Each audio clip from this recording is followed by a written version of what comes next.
마태, 마가복음 10장 17절로 31절 말씀입니다. 찾으셨으면은 여러분들이 한 절, 제가 한 절 이렇게 교독합니다. 17절 제가 먼저 읽습니다. 마가복음 10장 17절. 예수께서 길에 나가실새 한 사람이 달려와서 꿇어앉아 묻자오되 선한 선생이며 내가 무엇을 하여야 영생을 얻으리이까? 예수께서 이르시되 내가 어찌하여 나를 선하다 일컫느냐? 하나님 한 분 외에는 선하신 이가 없느니라. 네가 계명을 안 하니 살인하지 말라, 간음하지 말라, 도둑질하지 말라, 거짓 증거하지 말라, 속여 취하지 말라, 내 부모를 공경하라 하였느니라. 그 사람이 여짜오되 선생님이여 이것은 내가 어려서부터 다 지켰나이다. 예수께서 그를 보시고 사랑하사 가라사대 내게 오히려 한 가지 부족한 것이 있으니 가서 내 있는 것을 다 팔아 가난한 자들을 주라. 그리하면 하늘에서 보화가 내게 있으리라. 그리고 와서 나를 쫓으라 하시니 그 사람은 재물이 많음으로 이 말씀을 인하여 슬픈 기색을 띠고 근심하며 가니라. 예수께서 둘러보시고 제자들에게 이르시되 재물이 있는 자는 하나님 나라에 들어가기가 심히 어렵도다 하시니 제자들이 그 말씀에 놀라는지라. 예수께서 다시 대답하여 가라사대 얘들아 하나님 나라에 들어가기가 어떻게 어려운지 약대가 바늘기로 나가는 것이 부자가 하나님 나라에 들어가는 것보다 쉬우니라 하신대 제자들이 심히 놀라 서로 말하되 그런즉 누가 구원을 얻을 수 있는가 하니 예수께서 저희를 보시며 가라사대 사람으로는 할 수 없으되 하나님으로는 그렇지 아니하니 하나님으로서는 다 하실 수 있느니라.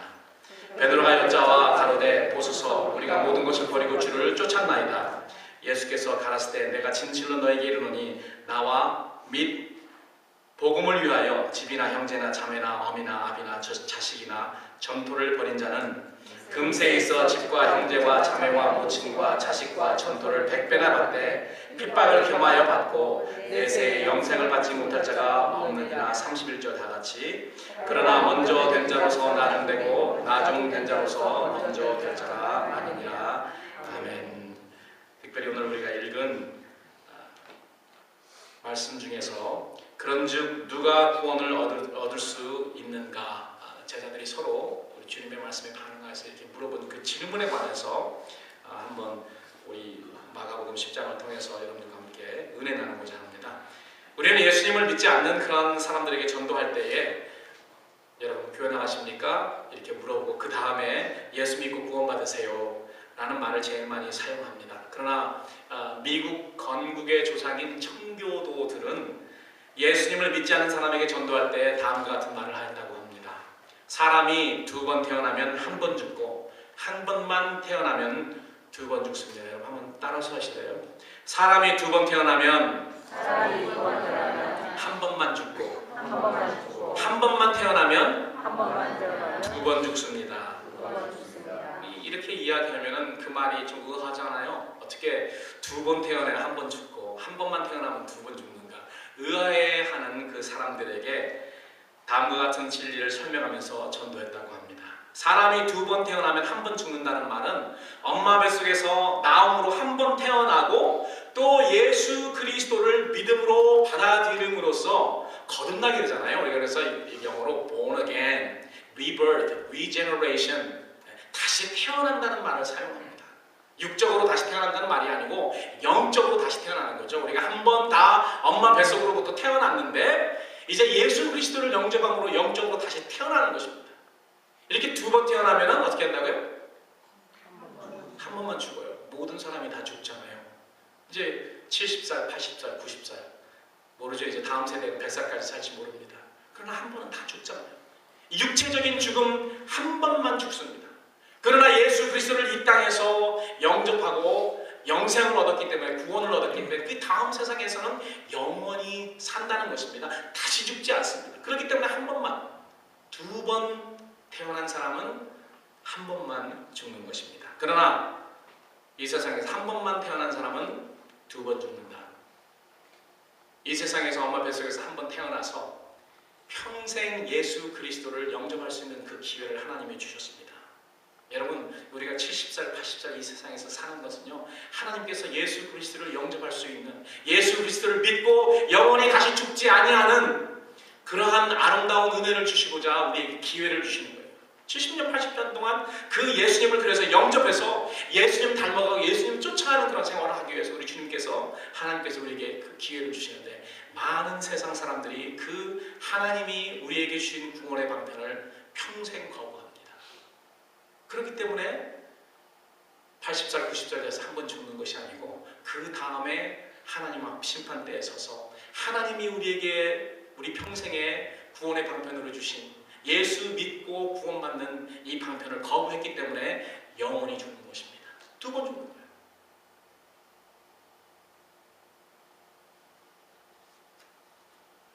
예수님은 사람이 거듭나지 아니하면 하나님 나라를 볼 수도 없고 하나님 나라 천국에 들어갈 수 없다고 하셨습니다. 요한복음 3장에서 이렇게 말씀하시죠. 우리는 하나님의 나라를 볼 수 있고 또 들어가서 영생을 얻을 수 있도록, 그렇기 때문에 그리스도 안에서 새롭게 태어나야 됩니다.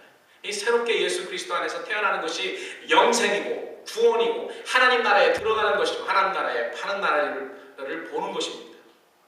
그래서 오늘 저는 우리가 읽은 마가복음 10장 17절 31절 말씀을 통해서 사람들에게 가장 중요한 영생, 영원한 생명이죠. 영원한 생명입니다. 많은 사람들이 생각할 때 우리들의 생명은 70, 80에서 끝난다고 하지만 그렇지 않습니다. 70, 80은 우리 앞으로 있을 영원한 그 세계에 비해서 아무것도 아닙니다. 점에 불과하죠. 가장 중요한 영생, 하나님이 우리에게 이 평생을 주신 것은 이 영생을 얻기 위해서, 영생을 가꾸기 위해서 주신 것입니다. 준비하라고 주신 거예요. 영생, 구원, 천국, 또 하나님 나라에 들어가는 것에 대해서 오늘 여러분들에게 말씀드리고자 합니다. 예수님은 우리에게 영생을 주시고 구원을 주시며 천국과 하나님 나라로 인도하시기 위해서 이 땅에 오셨습니다. 그렇기 때문에 우리는 이 세상에 살면서 죽기 전까지 이 예수님을 만나야 됩니다. 만나는 것이 하나님의 은혜예요. 만나는 것이 하나님의 은혜고 우리가 하나님의 은혜로 영생을 얻을 수 있는 그러한 기회요 찬스인 것입니다. 오늘 본문에 보니까 정말 천국의 문턱 앞에, 하나님 나라의 문턱 앞에까지 왔다가 하나님 나라에 들어가지 못한, 영생을 얻지 못한, 구원을 얻지 못한 그런 사람의 이야기가 남아 있습니다. 재물이 많은 청년이 등장하죠. 누가복음 18장 평행 구절에는 이 사람을 관원이요 부자라 이렇게 기록을 했습니다. 결론적으로 이 사람은 큰 재물과 큰 권세와 젊음과 건강이 있었기 때문에 남부러울 것이 없었던 그런 청년이었습니다. 요새 뭐 소위 말하면은 그 사회감 넘버 원이라고 하겠습니다. 재물도 많죠. 그리고 뭐 학벌도 좋죠. 그리고 관원이기 때문에 권세도 있습니다. 젊습니다. 그런데 거기에다가 놀라운 사실은요, 이 부자 청년의 마음속에 영생에 대한 갈증이 있었다는 것입니다. 보통 여러분 일반적으로 재산이 있고 좋은 직위와 권력이 있고 젊음이 있으면은 영생에 관해서 생각할 그런 겨를이 여유가 없습니다. 왜? 지금 금세에서 누리고 있는 것이 너무 좋기 때문에 내세까지 생각할 필요가 없는 거죠. 그러나 이 청년은 여러분 우리가 잘 알듯이 지위가 좋았습니다. 관원이었습니다. 지도자였습니다. 큰 부자였습니다. 그러나 관원이요 큰 부자답지 않게 영생에 대한 그런 갈증까지 있었어요. 그래서 그는 그 영생에 관해 알기 위해서 예수님 앞에 나왔던 것입니다. 이 세상에 많은 사람들은요 이러한 지위도 없고 그리고 많은 그런 재물도 없으면서 그 영생에 대한 갈증도 없는 그런 사람들도 있습니다. 그러나 적어도 이 부자, 재물이 많은 부자는 여러 가지 이 세상에서 갖출 것을 다 갖추고 있었음에도 불구하고 뭔가 부족하다는 걸 느꼈어요. 영생에 관한 그런 갈증이 있었습니다. 두 번째로 이 청년에게 또한 놀라운 사실이 있었는데 이 청년이 영생에 대한 그런 갈증이 있었을 것뿐만이 아니고 이 청년은 굉장히 겸손했습니다. 마가복음 10장 17절에 보니까 이 청년이 예수께서 길에 나가실 때 달려와서 꿇어 앉아서 예수님에게 물었다. 누가복음은 그렇게 기록하고 있습니다. 당시 관원이요 백성들의 지도자였던 바리새인과 서기관들은 예수님 앞에 나오긴 나왔지만 여러분 예수님을 존경하는 마음으로 나오진 않았습니다. 어떻게 하면 예수님 하시는 그 말에 꼬투리를 잡아서 예수님을 죽일까? 예수님을 정지할까? 이런 마음으로 그 당시에 그 관원들은 예수님 앞에 모였죠. 그러나 적어도 이 청년은 달랐습니다. 당시 바리새인들 혹 종교 지도자들과는 달랐습니다. 이 청년은 참으로 겸손한 사람이었습니다. 이 청년이 예수님 앞에 꿇어 엎드려 묻습니다. 선생님이여, 내가 무엇을 해야 영생을 얻을 수 있습니까? 정말 이 청년은 바람답지 않고 부자답지 않게 겸손한 사람이었습니다. 여러분, 이 두 가지, 청년이 가지고 있었던 이 두 가지, 영생에 대한 갈증 그리고 겸손함, 이 두 가지는 하나님께 은혜를 입기에 필요한 기본적인 요소입니다. 여러분이 많이 알고 부자건 가난하건 상관이 없습니다. 이 두 가지는 하나님에게 은혜 받고 하나님에게 영생을 얻을 수 있는 두 가지 기본 조건. 우리가 영생에 대한 그런 갈증이 있어야 됩니다. 여러분, 사마리아 여인 영생에 대한 그런 갈증이 있었습니다. 물에 대한 갈증이 있었잖아요. 그래서 하나님, 예수님께서 만나주셔서 그 물에 대한 갈증을 영생에 대한 그 갈증으로 바꾸니까 그냥 영생을 얻었습니다. 예수님을 통해서. 영생에 대한 갈증은 이 세상 누구에게도 구원 얻고자 하는 사람에게, 영생 얻고자 하는 사람에게 필요한 거죠. 그리고 하나님 앞에 은혜를 받기 위해서는 무엇이 필요하냐면 겸손이 필요합니다. 하나님은 겸손한 사람에게 은혜를 주신다고 베드로전서 5장 5절에 말씀하셨습니다. 그렇기 때문에 이 청년은 자기 영혼에 대해 참 정직했고요, 또 주님 보시기에 주님 앞에서 겸손했습니다. 정말로 이 청년은 그 시대에 보기 힘든 훌륭한 유대 청년이었던 것이 분명합니다. 부자이며 환원이며 젊음이 있는 청년, 재물을 가지고 높은 지위에서 떵떵거리며 이 세상에서 즐길 수 있는데도 마음 한구석에 있는 영생의 갈증이 그로 하여금 예수님 앞에 나오게 하였던 것입니다. 그리고 예수님이 질문한 거에 보면은 뭐라고 질문했습니까? 내가 살인하지 말라, 간음하지 말라, 도적질하지 말라, 거짓 등하지 말라, 그리고 부모를 공경하라, 이 모든 것을 계명을 지켜라. 그러니까 뭐 생각도 안 해봅니다. 생각도 안 해보고 이 청년이 그냥 즉시 대답을 하죠. 주님, 내가 이 모든 것을 어렸을 적부터 다 지키고 있습니다. 예수님 그에 대해서 반문하지 않으셨어요. 그러니까 실질적으로 이 청년은 그렇게 살았던 것입니다. 어렸을 때부터 부모님한테 그 계명을, 10계명을 받아서 그 계명을 지키고 있었어요. 20절에 이 모든 것을 내가 어렸을 때부터 지켰사오니 아직도 무엇이 부족하니이까. 이 청년은 자기가 선한 일을 열심히 하고 율법을 잘 열심히 지키고 있으면서 그러나 무언가 난 아직 무언가 부족하다라는 그런 마음 한구석에 가지고 있었던 것입니다. 그래서 여러분, 이러한 부족함을 가지고 있는 것을 성경은 뭐라고 하면은 심령이 가난하다고 합니다. 마태복음 5장 1절에서 예수님께서 산에 올라가서 많은 사람들 앞에서 가르치시기 시작할 때 제일 먼저 하신 말씀이 무엇입니까? 심령이 가난한 자는 복이 있나니 천국이 저희 것이며. 심령이 가난한 자는 복이 있나니 천국이 저희 것이며. 심령이 가난한 것은 바로 이 청년처럼 마음속에 모든 것을 다 갖추었을지라도 마음속에 뭔가 나는 부족하다라는 것을 느끼는 것이 심령이 부족한 것이고 바로 겸손함입니다. 여러분, 이런 겸손함이 있어야죠. 내 심령에 내가 무엇인가 부족하다는 이 부족감이 있을 때 우리는 그것으로 말미암아 전능하신 하나님 앞에 나오게 되는 것입니다. 그게 바로 구원의 첫 스텝이죠. 이 부자 청년도 분명히 심령이 가난한 자였습니다. 그렇기 때문에 영생의 주인 되시는 예수님 앞에 나오게 된 거예요. 이러한 점을 우리 주님은 무척 귀하게 여기셨습니다. 여러분들이 그런 마음을 가지고 계세요. 나는 부족합니다, 주님. 내 마음에 살펴보니까 부족한 부분이 있네요. 여러분, 우리는 많은 재물도 없습니다. 높은 지위도 없습니다. 그런데도 만약에 우리 마음속에 부족함을 느끼지 못한다면 그거는 정말 안타까운 사실입니다. 하나님이 우리에게 부족한 감을 주실 때에 그것이 바로 은혜의 첫 걸음이라는 것을 여러분 아시기 바랍니다. 본문 21절을 보니 이 청년의 이러한 점을 우리 주님께서 사랑하셨다 했습니다. 이 청년의 겸손한 점, 이 청년의 마음이 가난한 점, 영생의 갈증이 있는 점, 예수께서 그를 보시고 사랑하사 그 마음을 보시고 사랑하셨습니다. 그래서 은혜를 주시고자 하신 거예요. 우리들이 영생의 갈증이 있을 때, 우리의 삶의 부족함을 느낄 때, 그리고 심령이 가난할 때, 그럴 때 우리 주님은 그 우리의 마음을 사랑하시고 우리에게 은혜를 베푸시기를 원하시는 것입니다. 그래서 주님은 이 청년에게 영생을 얻는 길, 온전하게 되는 길, 하늘에서 큰 상급을 받는 길에 대해서 알려주시고 코치해 주셨던 것입니다. 사랑하는 빛나는 교회 성도 여러분, 여러분들도 오늘 우리 주님의 말씀을 통해서 온전하게 되는 영생을 얻는 이 방법을 우리 주님의 말씀을 통해서 코치를 받으시기를 우리 주님의 이름으로 축원합니다. 마가복음 10장 21절 다시 보십시오. 본문 21절입니다. 중반절.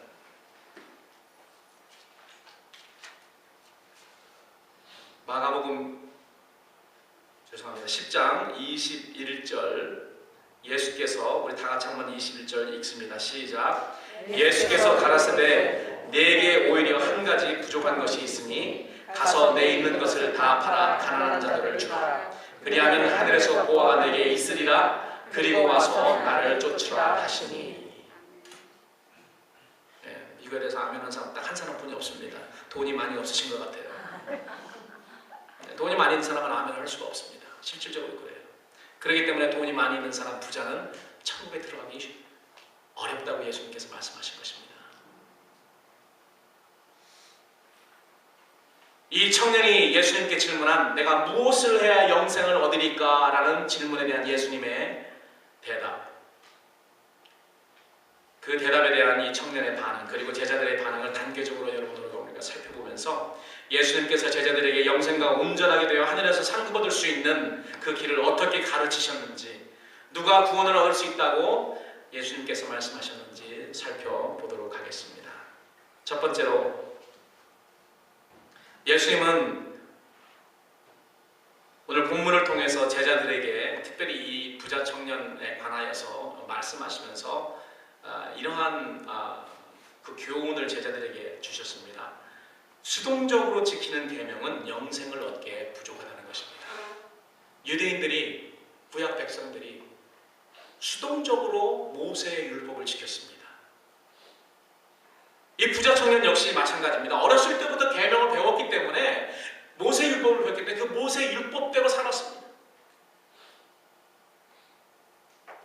이 부자 청년은 우리들이 잘 사용하는 말로 전형적인 모태신앙을 가진 그런 착한 청년이었습니다. 이 청년의 정직한 고백을 우리 주님은 의심치 않았어요. 그의 정직한 고백에 우리 주님은 반문치 않으셨습니다. 그러나 주님은 그것만으로는 부족하다고 이야기하십니다. 여러분, 우리들이 오셔서 모세의 율법만 지키고 있는 그런 사람들은 우리 주님이 그러세요. 그거로는 영생을 얻기에 부족하다는 것입니다. 왜? 그것은 다른 종교에서도 해요. 남에게 피해 주지 말라, 도적질 하지 말라, 죽이지 말라. 이건 다른 종교에서도 다 가르치는 것입니다. 그것만으로는 영생을 얻기에 부족하다는 것이죠. 만약에 부족하지 않았다면 예수님께서 이 땅에 오시지 않으셨을 것입니다. 부족했기 때문에, 구약 백성들이 지키고 있는 것이 부족했기 때문에 이것을 완전하게 만들기 위해서 오신 거예요. 내가 율법을 폐하러 온 줄로 생각하지 말라. 나는 율법을 폐하러 온 것이 아니고 온전하게, 완전하게 만들기 위해서 왔다. 만약에 율법이, 모세 율법이 완전하게 구원받기에, 영생을 얻기에 완전했다면 예수님이 오실 필요가 없죠. 부족했기 때문에 오셔서 완전하게 하시기 위해서 만드신 것입니다.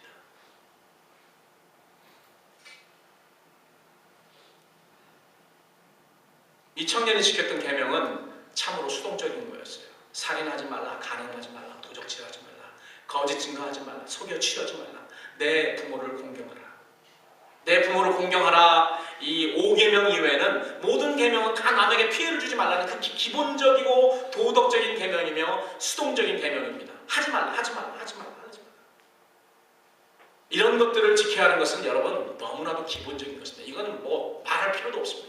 우리 기독교인이라면은 이런 것을 지키는 것은 말할 필요도 없이 당연히 지켜야 되는 거예요. 이 정도는 세상에서 다른 종교 수도 생활하는 사람들도 얼마든지 하기 때문에 그렇습니다. 그러나 그거로는 부족한 거죠. 주님께서 이 부자에게 알려주신, 부자 청년에게 알려주신 청년의 한 가지 부족한 점이 있습니다. 그 부족한 점은 천국을 소유하기 위해서 적극적이고 역동적인 신앙이 이 청년에게는 없었다는 거예요. 하지 말라, 구약의 모세율법이 말하는 살인하지 말라, 도적질하지 말라, 뭐 이런 거는 지켰는데요, 역동적인 그런 신앙이 없었습니다. 예수님은 영생을 얻기 필요한 역동적인 그런 신앙을 이 청년에게 말하고 또 제자들에게도 이야기하시고 교훈하시는 것입니다. 생명으로 인도하는 문은 좁고 길이 협착하여 적극적으로 찾고 적극적으로 들어가야 됩니다. 그 진리를 적극적으로 찾아야 되고 찾았으면 적극적으로 그 진리 안으로 들어가야 됩니다. 많은 그리스도인이라고 하는 교회에 나와 있는 그런 사람들이 진리를 찾았습니다. 예수님을 찾았지만 그 좁은 문으로 들어가기를 거부해요. 좁은 문은 찾았습니다. 진리는 예수 안에서 찾았습니다. 그러나 찾았는데도 불구하고 그 좁은 문으로 들어가지 않습니다. 예수님 말씀하신 그 말씀대로 따르지 않는다는 거예요. 누가복음 13장 23절에서 우리 주님은 좁은 문으로 들어가기를 힘쓰라. 이 좁은 문은 예수님을 상징합니다. 예수님을 따르라는 거죠. 예수님이 가신 길 그대로 쫓아오라는 겁니다. 좁은 문으로 들어가는 자가 많지 않다고 우리 주님께서 이야기하십니다. 여러분, 예수님이 하신 말씀을 잘 들으세요. 예수님이 하신 말씀은 여러분 자세히 들어보세요. 하나님 나라에 들어가기가 쉽다고 이야기하셨습니까? 어렵다고 이야기하셨습니까? 하나님 나라에 들어가기가 어찌 어려운지 예수님 말씀입니다. 여러분, 우습게 듣지 마세요. 나중에 가슴 치는 일이 있습니다. 이빨 가는 일이 있습니다. 하나님 들어가는 하나님 나라에 들어가는 순간 어찌 어려운지 좁은 문으로 들어가라. 좁은 문으로 들어가기를 힘쓰라. 좁은 문으로 나중에 들어가려고 해도 나중에는 들어갈 수 없는 자가 많다. 우리 주님의 말씀이십니다. 좁은 문을 찾는 자도 많지 않을 뿐더러 좁은 문으로 들어가는 자도 많지 않다 라고 우리 주님께서 이야기하십니다. 또 주님의 말씀은 천국은 침노하는 자의 것이라는 것입니다. 그래서 천국은 들어가서 역동적으로 들어가서 그 침노해야 돼요.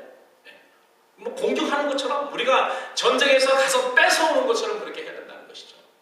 우리가 돈 버는 거는 우리의 목숨까지 다 바쳐서 그렇게 하면서 왜 우리가 예수님 믿는 이 영생을 얻는 일에 그렇게 하지 못하는지 모르겠어요. 천국은 적극적이고 역동적인 행함이 있는 그런 믿음을 요구하고 있습니다. 천국은 우유부단한 사람들이 그 사람들의 것이 아닙니다. 우유부단한 신앙생활로 천국을 침노할 수 있다고 여러분 생각하지 마십시오. 그것은 착각입니다. 쉽게 넓은 문으로 들어가면서 예수님을 쫓는다고 착각하지 마십시오. 분명히 여러분들에게 말씀드립니다. 우리 주님께서 이날 말씀하셨던 살아있는 믿음은 수동적인 믿음이 아닙니다. 여러분들이 많이 지금까지 수동적인 그런 믿음 가운데 살았다면 지금부터라도 역동적인 그러한 믿음으로 바꿔야 됩니다. 그래야지 하나님께서 약속하신 그 천국에 들어갈 수 있는 것입니다. 구약의 이스라엘 백성들이 가나안 땅에 들어가는데 쉽게 들어갔습니까? 왜 그러한 일들을 하나님께서 구약 백성을 통해서 우리에게 알려주셨는지 알아야 됩니다. 그냥 열려져 있어서 그냥 들어간 게 아니에요. 잘 알잖아요. 여호수아, 예수 그리스도를 상징하는 여호수아를 통해서 들어갔지만 그 가나안에 들어가죠. 어떻게 했습니까?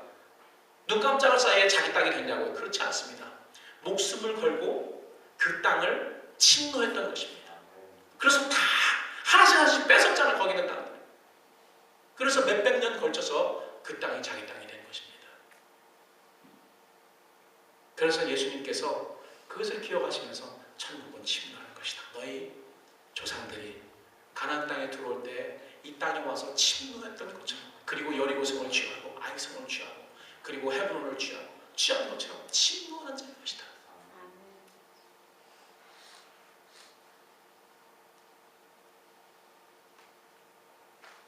수동적으로 이렇게 율법을 지키는 도덕적 삶으로 천국에 들어갈 수 없습니다. 이 세상에 사는 많은 사람들이 그렇게 생각해요. 교회 오세요. 예수님 믿으세요. 그러면 나는 이 세상에서도 도덕적으로 잘 살고 있습니다. 절대로 도덕적인 선함으로 영생을 얻을 수 없습니다. 그래서 이 부자 청년도 부족함을 느끼고 예수님에게 나왔던 것이에요. 우리 주님께서 이 청년의 겸손함과 진실함을 보시고 사랑하는 마음으로 그에게 영생을 얻기 위해서 무엇이 필요한지 그 청년의 부족한 점을 알려주셨습니다. 지적하셨습니다. 내게 오히려 한 가지 부족한 것이 있다. 가서 내 소유를 팔아 가난한 자들을 주라. 그리하면 하늘에서 보화가 내게 있으리라. 그리고 와서 나를 쫓으라. 예수님께서 이 청년에게 요구하시는 것은 적극적이고 역동적인 믿음, 즉 행동하는 믿음이었습니다. 하나님 나라를 위해서 적극적으로 자기 소유를 팔아서 가난한 사람들에게 주는 일, 이것은 우리의 희생을 요구하고 있습니다. 꼭 이것만 아니라 예수님 믿기 위해서 우리가 희생이 요구되는 일들이 많다는 것입니다. 돈 많은 사람에게는 그 재물이 희생이 될 수 있고, 또 내가 다른 어떠한 그러한 나의 어떤 그런 명예와 이런 것들을 예수님을 쫓기 위해서 버려야 되는 그런 때도 있습니다. 또 우리가 예수님 쫓기 위해서 우리의 사랑하는 식구들을 희생할 수도 있는 것입니다. 이것을 우리 주님은 뭐라고 말하냐면은 자기를 부인하고, 나의 그런 욕심을 부인하는 것입니다. 부인하고 자기의 십자가를 지고, 내 십자가를 진다는 것은 죽음을 각오하고 희생을 각오하고라는 그런 말이죠. 적극적으로 예수님을 쫓는 일입니다. 이 일 역시 우리의 희생을 요구하고 있죠. 온전한 신앙, 영원한 상급이 있는 신앙은 주님을 위해 지금 내가 희생하면 내세 더 좋고 영원한 상급이 있다는 것을 믿는 신앙입니다.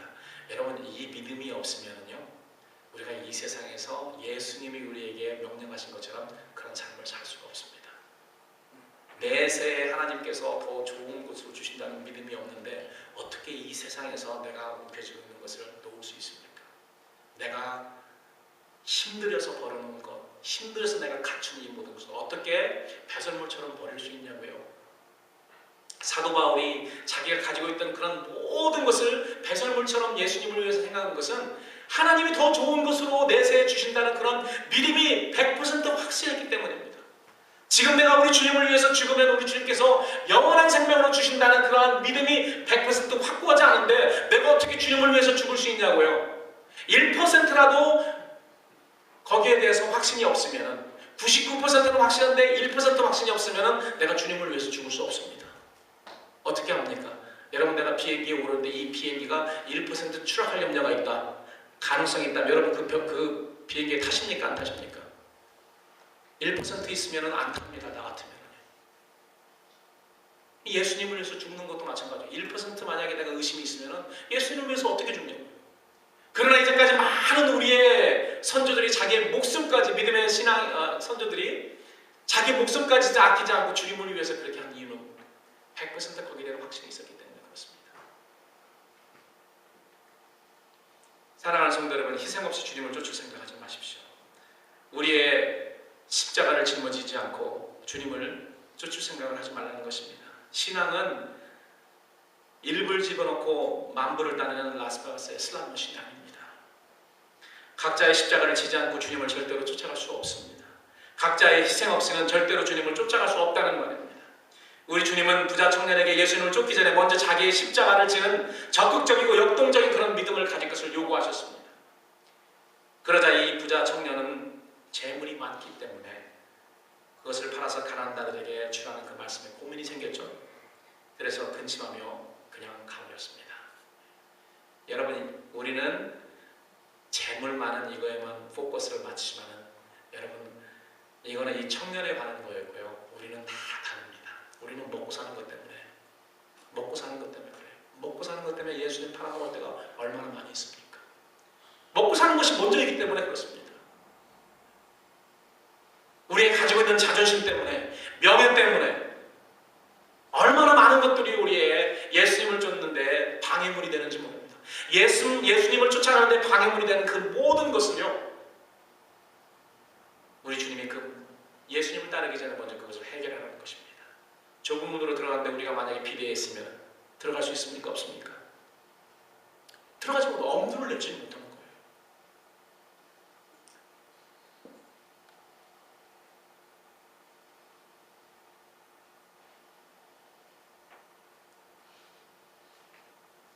자기 재물을 팔아 가난한 사람들에게 나눠주지 못해서 이 부자 청년이 영생을 얻지 못하고 구원을 얻지 못한 것은 아닙니다. 영생을 얻고 온전하게 되기 위해서 예수님을 쫓아야 되는데 예수님을 쫓기 전에 선행되어야 할 자기 십자가를 짊어지지 못했기 때문에 그렇습니다. 이 부자 청년은 돈이 많았기 때문에 그것이 방해물이 되었던 거예요. 사람마다 다 다릅니다. 어떤 사람들에겐 재물 때문에, 어떤 사람들은 먹고 사는 거기 때문에, 어떤 사람은 자존심 때문에, 어떤 사람은 명예 때문에, 어떤 사람은 자기 가족 때문에, 어떤 사람은 자기의 뭐 쌓아놓은 그 무엇 때문에 예수님을 쫓지를 못하는 것입니다. 본문에 나온 이 부자 청년이 짊어져야 했던 십자가는 자기가 소유하고 있던 많은 재물 때문이었던 것이죠. 그러나 우리 모두는 다 다른 방해물들이 있습니다. 그것을 먼저 우리가 해결하기 전에는 예수님을 쫓아갈 수가 없어요. 오늘 우리가 한번 생각해 보자고요. 내가 예수님을 쫓기 위해서 방해되는 그런 것들이 내 삶에는 무엇인가? 무엇인가? 이 부자 청년은 천국의 문 앞까지 왔습니다. 영생의 문 앞까지 왔고, 구원의 문 앞까지 왔고, 하나님 나라의 문 앞까지 왔지만 자기 십자가를 짊어지지 못해서 근심하며 돌아왔습니다. 그렇기 때문에 예수님은 예수님을 쫓고자 하는 예수님의 제자들에게 너희가 나를 쫓기를 원하면 내 십자가를 지고 나를 쫓을지니라 그랬습니다. 십자가를 지지 않고 예수님을 절대로 쫓을 수 없어요. 많은 그리스도인들이 쉽게 십자가도 지지 아니하고 예수님 쫓아가려고 하죠. 예수님 당시에도 그런 사람들이 굉장히 많았습니다. 수천 명이 예수님을 날마다 따라다녔어요. 왜? 뭐 예수님 기적 행하는 거 보면 너무 멋있잖아요. 그리고 예수님이 만들어주는 빵, 오병이어, 이런 모든 기적을 보고 뭐 이런 거가 굉장히 재밌거든요. 그리고 그 외에 여러 가지 예수님 쫓아다니다가 또 한 자리 출세하는, 복받고 한 자리 출세하는 이런 것 때문에 쫓아다니는 사람이 많았는데 예수님이 그들이 수천 명이 따르는 것을 보시고 돌이키사 말씀하시는 그 장면이 누가복음 15장 장면이잖아요. 14장 장면입니다. 예수님 그 많은 사람들이 나를 따르는 건 좋지만 너희들이 십자가를 지지 않고 나를 쫓을 수 없는다. 지금도 많은 그리스도인인 성도라는 그런 이름을 가진 사람들이 십자가를 지지 않고 예수님을 쫓습니다. 어떻게 예수님을 쫓다가 복받아서 좋은 직장, 좋은 배우자, 좋은 물질적으로도 부자 되고 이런 것을 생각하면서, 이런 것을 기대하면서 예수님 쫓는 사람들이 부지기수로 많습니다. 우리 주님은 분명히 그들에게 이야기하십니다. 내 십자가를 지지 않고 나를 쫓지 아니하면 내 제자가 될 수 없다. 좁은 문으로 들어갈 수 없는 것입니다. 여러 가지 이 세상의 것으로 더덕더덕 붙여가지고 비리하게 된 사람은 절대로 좁은 문으로 들어갈 수 없는 것입니다. 그래서 예수님은 이날 제자들에게 청년이 간 다음에 이렇게 이야기하십니다. 부자는 천국에 들어가기가 어려우니라 다시 너에게 말하노니 약대가 바늘기로 들어가는 것이 부자가 하나님 나라에 들어가는 것보다 더 쉬우니라. 이 말씀을 가지고 어떤 사람들은 무조건 부자가 다 좋지 않고 부자는 천국에 못 들어가고 재물이 많은 것은 다 안 좋다, 신앙생활에 방해된다라고 해석을 합니다. 또 물질의 축복을 강조하는 사람은 이 말씀을 일부러 설교하지도 않습니다. 가르치지도 않고 그냥 지나가 버립니다. 우리가 소유한 물질로 인해 예수님을 쫓아가는데 방해가 된다면 여러분 그 물질은 축복이 아니고 재앙입니다. 오늘 주님께서 그것을 확실히 말씀하십니다. 그러나 본문 21절을 보십시오. 내 있는 것을 다 팔아 가난한 자들을 주라. 그리하면 하늘에서 보화가 내게 있으리라. 여러분 이 세상에서 재물 없으면 그 재물로 하늘나라의 보화를 쌀 수도 없습니다. 그렇기 때문에 재물이 있는 것은 또 감사한 축복입니다. 제대로만 사용한다면. 그래서 재물이 있고 없고가 문제가 아니라 그 재물을 어떻게 사용할 것인가가 문제입니다. 또한 재물을 팔아 가난한 자에게 나눠준다고 영생이 있는 것도 아닙니다. 오르메리클리 영생을 주신다는 말씀도 아닙니다. 영생은 내게 있는 재물로 구제했다고 얻어지는 것이 아니고 주님을 믿고 주님을 따를 때 얻어지는 것입니다. 그렇기 때문에 여기서 예수님께서 말씀하셨죠. 가난한 사람들에게 다 주고 나를 쫓으라.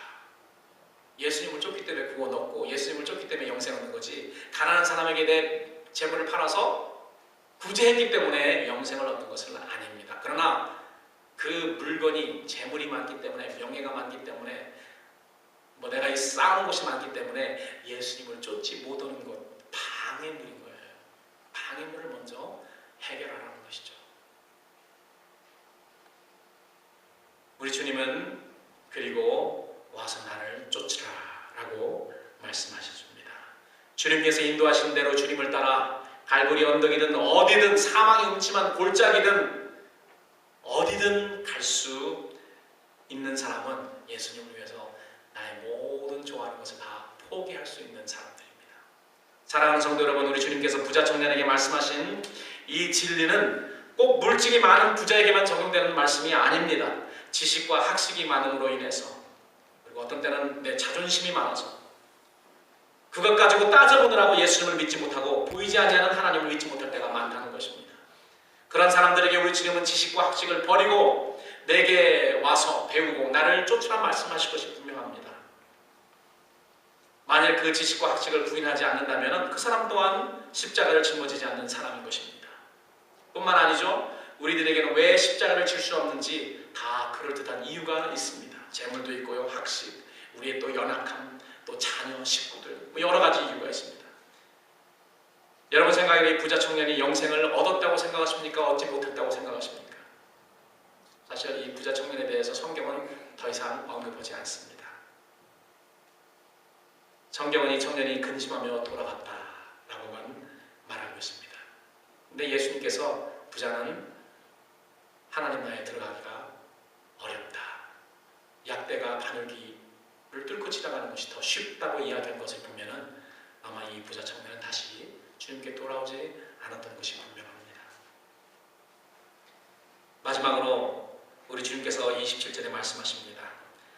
예수님께서 저희를 보시며 가라사대 사람으로는 할 수 없을 때 하나님으로는 그렇지 아니하니 하나님으로서는 다 하실 수 있느니라. 제자들이 예수님이 하신 그런 말씀을 보고 놀라잖아요. 이 부자가 하나님 나라에 들어가는 것은 약대가 바늘귀를 지나가는 것보다 더 힘들다고 하니까요, 제자들이 놀래 자빠집니다. 아니, 그런즉 그러면 누가 대체 구원을 얻을 수 있는가? 왜냐하면 그때까지 사람들이 어떻게 생각했냐면은 부자들은 하나님이 축복하셔서 재물 많이 있고 부자가 됐다고 생각합니다. 유대인들의 그 컨셉트가, 예수님이 이 말씀하시기 전까지 컨셉트가 뭐냐면은 가난한 사람, 병이 있는 사람, 질병 걸린 사람, 이런 모든 사람은 하나님이 저주했기 때문에 뭔가 부모가 잘못했든지 조상이 잘못했든지 자기들이 잘못해가지고 저주받아서 저렇게 됐다고 생각했고, 그리고 건강하고 물질이 많고 명예가 많고 이렇게 높은 위치에 있는 그런 사람들은 하나님이 축복하셔서 그 조상을 축복하셨든지, 조상이 뭘 잘했든지 아니면 부모가 잘했든지 자기가 잘했든지 축복의 결과라고 생각을 했습니다.